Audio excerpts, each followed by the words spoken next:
Okay, hamba, Assalamualaikum. Untuk hari ini, Cik nak cerita dekat hamba tentang satu lagi kisah benar yang dah berlaku pada sekumpulan anak muda ataupun remaja yang mana dah pun buat satu benda yang buatkan makhluk di suatu kawasan ni marah, dan barulah mereka tahu langit tu tinggi ke rendah.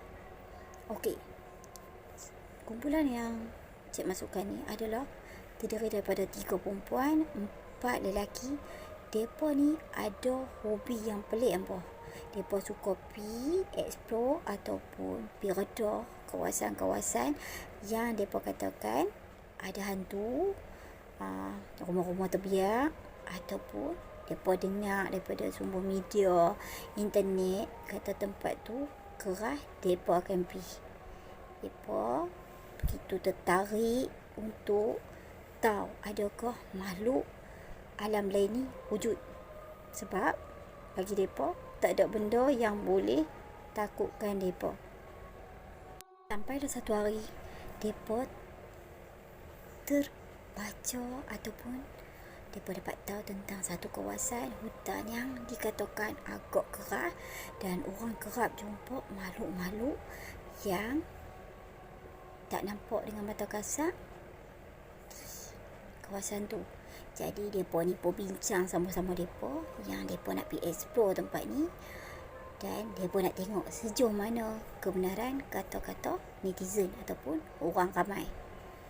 Mereka pun rancang dan buat apa yang patut, minta kebenaran daripada tempat yang mereka nak pergi tu.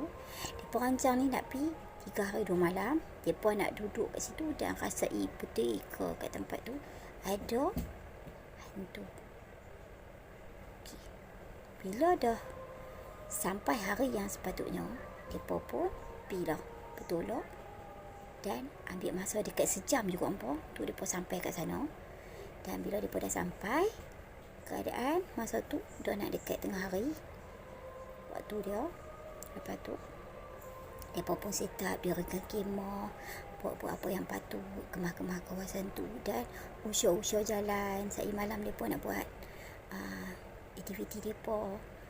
Kemudian mereka mandi dekat sungai yang berdekatan. Lepas tu sampai nak dekat senja tu, mereka pun bakarlah makanan ataupun masak barang yang mereka dah bawa. Tapi apa yang tak syoknya, mereka ni bawa bahan mentah yang masih berdarah.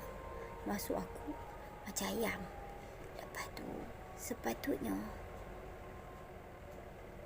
untuk pengetahuan hampa lah, kita apabila nak pergi kat tempat yang macam di lautan ke atau kat tempat-tempat yang macam tu, kita tak sepatutnya bawa benda-benda yang berdarah, tak kira lah ayam ke ikan ke, atau sebaiknya hampa rebus ke dulu, ataupun bagi separuh masak.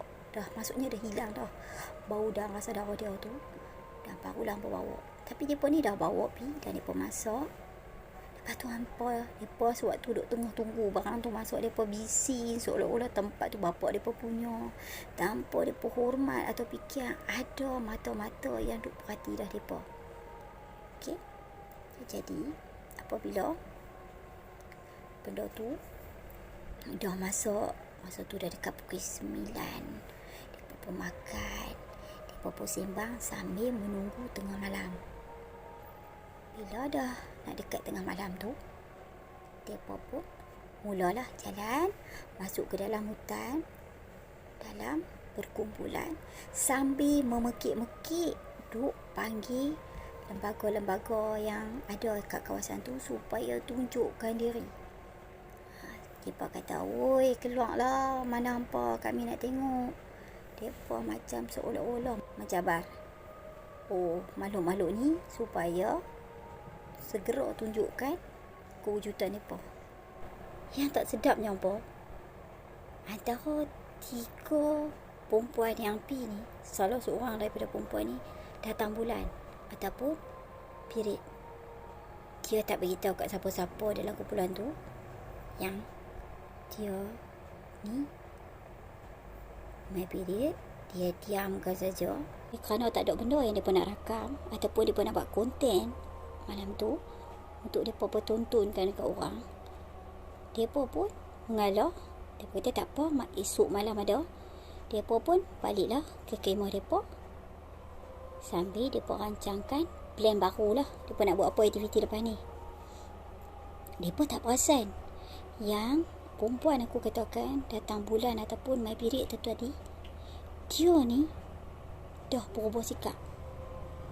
Dia berjalan tanpa bercakap sepatah kata pun, sambil dia terhuyung hayang ikut mereka daripada belakang. Sekok daripada mereka semua tu, kawan-kawan dia tu tak perasan. Akhirnya mereka sampai dekat kemah mereka. Mereka pun buat satu bulatan kemudiannya untuk mereka cerita pengalaman seram antara mereka yang duk ada tu lah. Okey, yang tak sedapnya apa,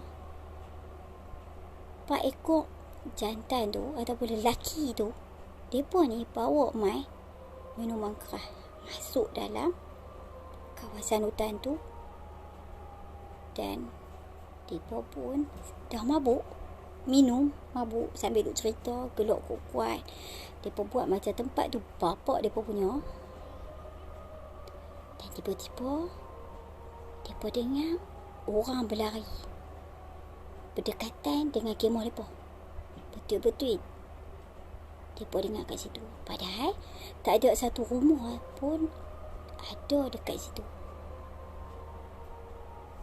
Semua yang duk gelak ni berhenti. Nampak? Dan kemudian mereka ni kan seolah-olah macam buat benda ni macam main. Mereka kata macam mencabar benda tu. Hai, kalau nak takut-takutkan orang pun, tunjukkanlah diri, kenalkanlah diri, kata salah seorang daripada budak lelaki ni tadi. Maklumlah dah mabuk, dia mana ingat apa dia cakap. Betul tak? Tiba-tiba kawan dia yang perempuan yang aku katakan datang bulan ni tadi, dia tiba-tiba bangun, membungkuk seolah-olah macam perempuan tua. Kerana apabila dia bercakap, suara dia tu berubah menjadi suara perempuan tua. Dia kata macam ni, dah mai tempat orang buat benda-benda tak elok, cakap besar. Hampa ingat kami suka hampa mai sini?